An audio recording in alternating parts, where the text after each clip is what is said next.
जो माननीय मुख्यमंत्री के द्वारा जो कल राष्ट्रगान का अपमान किया गया और जिस तरह का कृत्य किया गया, उसके बारे में संविधान में प्रावधान है कि 3 साल की सजा का प्रावधान है। जो 3 साल की सजा का उसमें प्रावधान है, इतने गंभीर अपराध का घटना और पूरे बिहार को शर्मसार करने का काम माननीय मुख्यमंत्री जी ने किया। पूरे विपक्ष के लोग मांग करते रहे कि मुख्यमंत्री माफी मांगे, मुख्यमंत्री इस्तीफा दे और इस पर मुकदमा चलाया जाए, मुख्यमंत्री पर मुकदमा दर्ज किया जाए। तमाम विषयों पर इन पर राष्ट्र विरोधी केस होना चाहिए।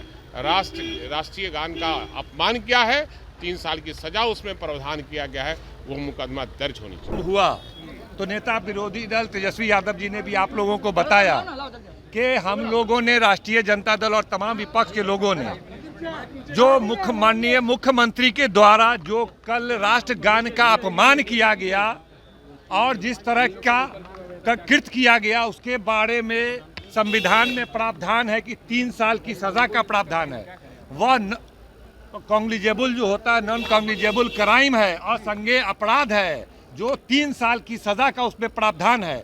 इतने गंभीर अपराध का घटना और पूरे बिहार को शर्मसार करने का काम माननीय मुख्यमंत्री जी ने किया। इसे मुद्दे को लेकर नेता विरोधी दल तेजस्वी यादव के निर्देशानुसार हम तमाम विपक्ष के लोगों ने कार्य स्थगन प्रस्ताव लाया था और आपने देखा कि जब क्वेश्चन आवर शुरू हुआ प्रथम पाली का, पूरे विपक्ष के लोग मांग करते रहे कि मुख्यमंत्री माफी मांगे, मुख्यमंत्री इस्तीफा दे और इस पर मुकदमा चलाया जाए, मुख्यमंत्री पर मुकदमा दर्ज किया जाए। तमाम विषयों पर और हम लोगों ने कहा कि तमाम कार्यों को रोकते हुए विधानसभा में कार्य स्थगन प्रस्ताव को स्वीकृत हो और मुख्यमंत्री के इस घृणित कार्य के लिए चर्चा किया जाए, सरकार इसका वक्तव्य दे। आखिर वो नहीं माने, हम लोगों ने पुरजोर विरोध किया और हाउस एडजॉर्न हुआ। फिर दूसरी पारी में 2 बजे फिर पुनः विधानसभा खुला। फिर तेजस्वी यादव के निर्देशानुसार हम तमाम इंडिया गठबंधन के लोगों ने पुरजोर तरीके से राष्ट्रगान के अपमान के खिलाफ अपनी जो तमाम है हम लोगों ने पूरी ताकत के साथ विरोध किया। लेकिन भारतीय जनता पार्टी जो अपने आप को राष्ट्रवादी पार्टी कहती है, एक शब्द भी इस राष्ट्रगान के अपमान के खिलाफ नहीं बोल रही है।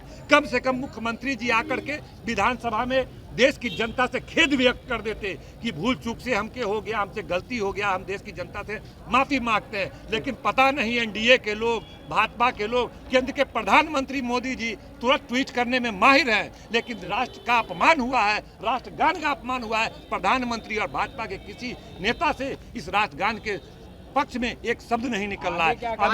अभी फिर 3:30 बजे विधानसभा शुरू हुआ और आप लोगों ने देखा कि राष्ट्रगान की मोहब्बत में, देश की मोहब्बत में हम तमाम विपक्ष के जो विधायक हैं पुरजोर तरीके से आधे घंटे तक विरोध प्रदर्शन करते रहे और अंत में ये हुआ। और इस मुद्दे को हम लोग यूं ही नहीं छोड़ेंगे। कल पूरे बिहार में मुख्यमंत्री नीतीश कुमार का राष्ट्रगान को अपमान करने के लिए पुतला दहन किया जाएगा। पुनः फिर हम लोग राज्यपाल से मिलेंगे और जब तक मुख्यमंत्री या तो इस्तीफा दे, नहीं तो देश की जनता से माफी मांगे, नहीं तो उन पर मुकदमा दर्ज किया जाए। इन मांगों को लड़ने का काम हमको ज्ञान नहीं थे। आप समझिए, सब चीज अपनी जगह पर है, लेकिन राष्ट्रगान के प्रति सम्मान सभी दल के लोगों का है।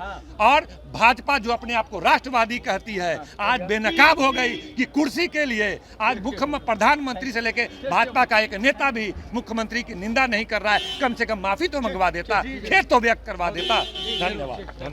इससे कोई बड़ा नहीं होता है और राष्ट्र का अपमान हम लोग नहीं सह पाएंगे। और ये पहले भी हम लोगों ने नारा दिया था कि राष्ट्र का अपमान नहीं सहेंगे, नहीं सहेंगे। सदन चलेगी यानी? और कैसे चलेगा सदन? हम आप पार्टियां के हैं, पार्टी के लोग हैं। हम राष्ट्र जब बचेगा तब न सदन है, चाहे उच्च सदन हो चाहे निचली सदन हो। और जब तक माननीय मुख्यमंत्री